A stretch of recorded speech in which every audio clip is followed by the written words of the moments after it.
Hast du mal überlegt, was du von NAFTA lernen kannst?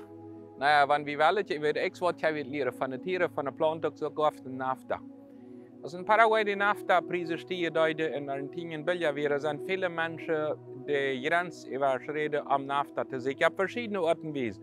Aber in Mengen zu kaufen, in Paraguay wieder zu kaufen, andere fuhren am Weg mit dem Auto über dort zu tanken, oder mit Dingen, also verschiedene Orten gewesen.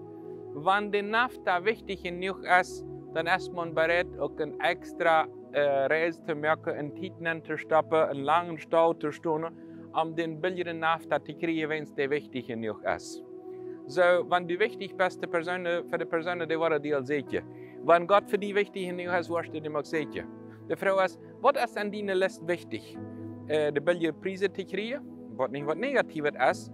Ich kritisiere nicht den Teil, was Negatives den NAFTA zu sehen, sondern was ist wichtig, was bist du bereit aufzuopfern. Das ist zum Beispiel Menschen, die haben kein Problem, 100 Kilometer zum Volleyball zu fahren, das ist kein Problem.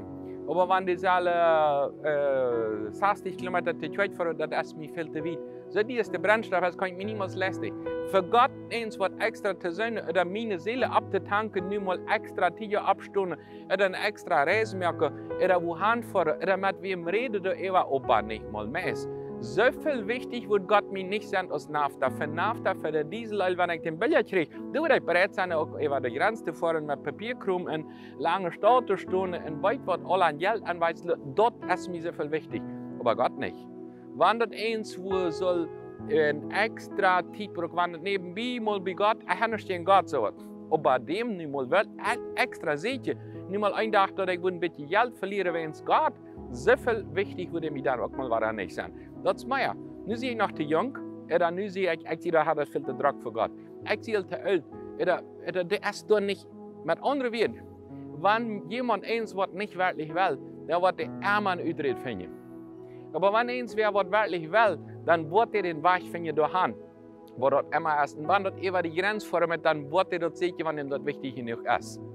Wo steht eine Liste der Menschen? Wo steht Gott? Wo stehen die Werte am Leben? Was bist du bereit zu tun? Die Bibel sagt uns in Jesaja Kapitel 54, Vers 8, sieg dem Herrn, solange es dir noch zu finden ist. Rüb dem an, solange es dir noch dich bei ist. Denn der Gottlose soll seine Weh, doch luten der Übeltäter soll seine Gedanken amkehren zu dem Herrn. Und so wird er sich erbarmen ans Gott, der bei ihm ist Vergebung. Denn meine Gedanken sind nicht deine Gedanken und deine Wege sind nicht meine Wege, sagt der Herr. Jesaja 54. So, Gott seine Wege sind anders. Seht ihr Gott?